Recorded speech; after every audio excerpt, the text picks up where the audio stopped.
Hey YouTube, welcome back. Another episode, once again. I think I have enough episodes out there. It is what it is. But here's the next step of the San Mai knife. Question: is it hard or is it not hard? We'll let the file do that answering. There's the yard. Sun is going down. Mr. Bean.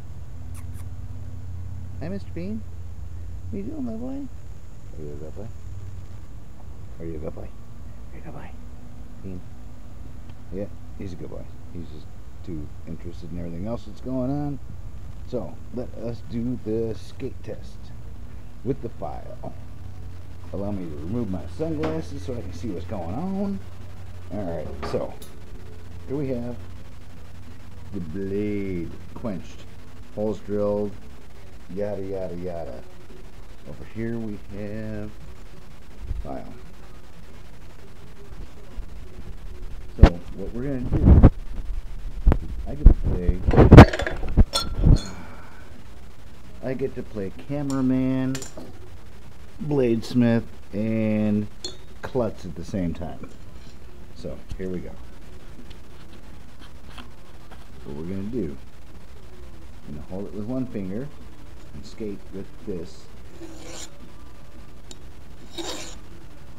Look at that. It doesn't dig in. It just skates right off the edge. That is a hardened blade. Makes me happy. So, for anybody listening and watching, yes, it's hard. This is why it's not made for children, because I'm just stupid. But next step, clean it off, temper it in the oven. Yeah, it's really good. And then back to the grinder, clean everything up, do the acid etch, the coffee etch, and if any left, we'll be good to go. So that's all for right now. I'll get back to it once I get it out of the oven from tempering. Alright YouTube, welcome back. Once again, this is an add-on to a film that I started probably yesterday. Working on the knife. I've done a lot of work off camera because left the camera in the garage. Imagine that.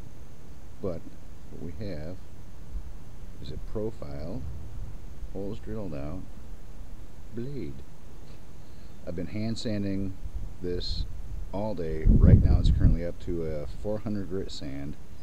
I'm not sure at what point it becomes non-porous, because the steel, when it's bare, you touch it and your oils from your fingerprints will actually rust the steel.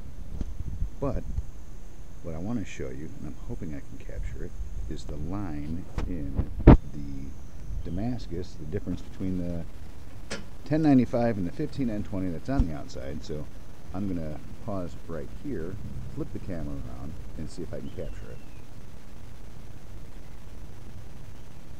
Maybe.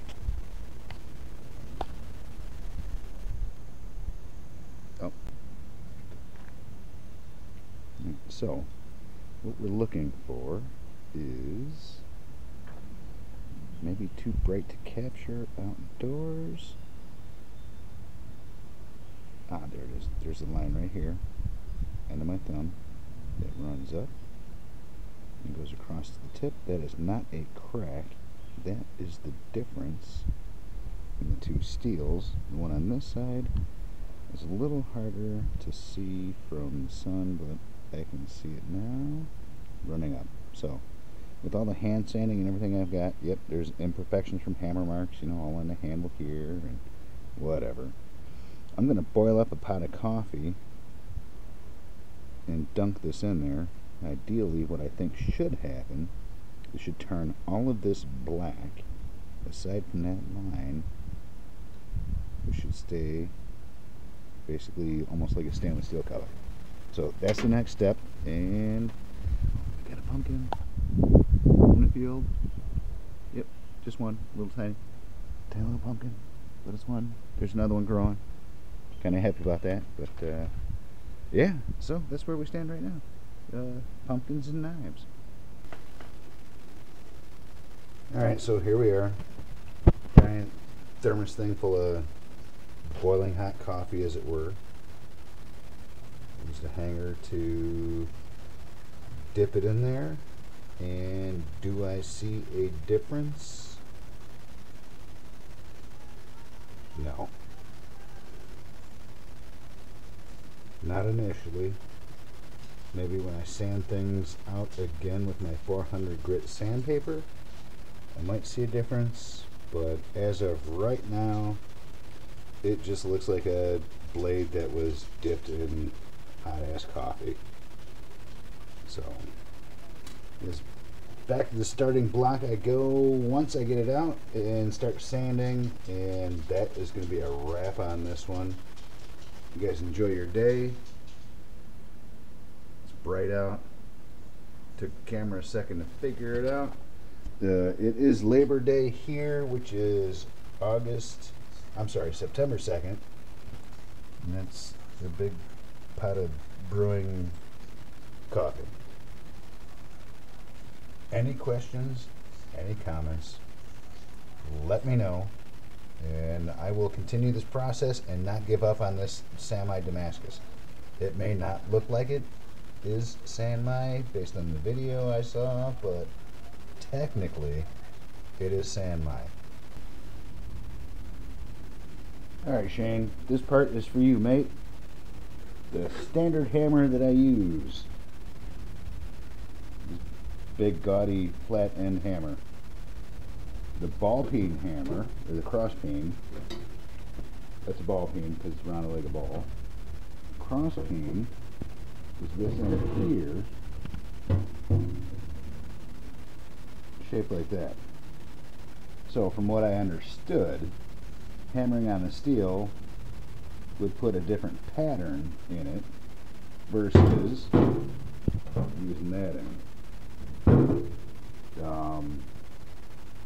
I personally don't see the change in a difference. I did hammer everything out. It's been in the coffee etch for almost an hour now, and I honestly don't believe soaking it in boiling hot coffee made a difference either. It just made the house smell like coffee. But that should be the next step, is take it out of the coffee etch and show you guys all what it looks like.